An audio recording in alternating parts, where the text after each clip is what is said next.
Once upon a time, in a small village in ancient Nepal, there lived a young man named Siddharth. Siddharth was a curious and ambitious boy who always had a thirst for knowledge. One day, he heard about a wise old Buddhist monk who lived on the outskirts of the village and was renowned for his profound teachings on the power of silence. Siddharth was intrigued and decided to seek out the monk to learn more. After a long and arduous journey, Siddharth finally reached the monastery where the monk resided. He was greeted by the serene and peaceful surroundings of the monastery, and he felt an immediate sense of calmness wash over him. He was welcomed by the monk, who invited him to sit down and share a cup of tea. Over tea, Siddharth asked the monk to explain the power of silence to him. The monk smiled and said, "Silence is the key to unlocking the mysteries of the universe. It is in the quiet moments that we can truly connect with ourselves and with the world around us." Siddharth was puzzled. "But how can silence have power?" he asked. "Isn't power all about being heard and making your voice heard?" The monk smiled and replied, "Power is not just about speaking.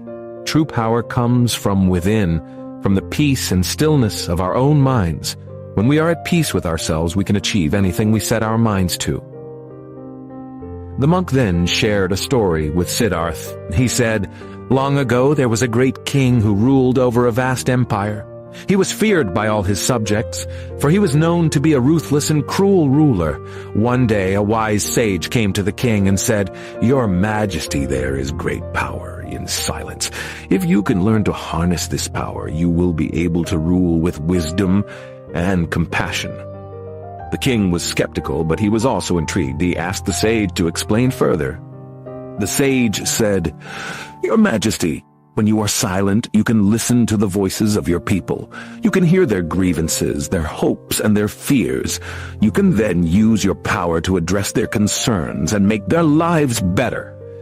The king was moved by the sage's words, and he decided to give it a try. He began to listen more and speak less. He listened to the voices of his subjects, and he used his power to help them in any way he could. Over time, the king became known as a wise and just ruler. His subjects respected him and his kingdom prospered, all because he learned to harness the power of silence." Siddharth was inspired by the monk's story, and he realized that there was great wisdom in the power of silence. He decided to stay at the monastery and learn more from the monk. Over the next few weeks, Siddharth learned to meditate and quiet his mind.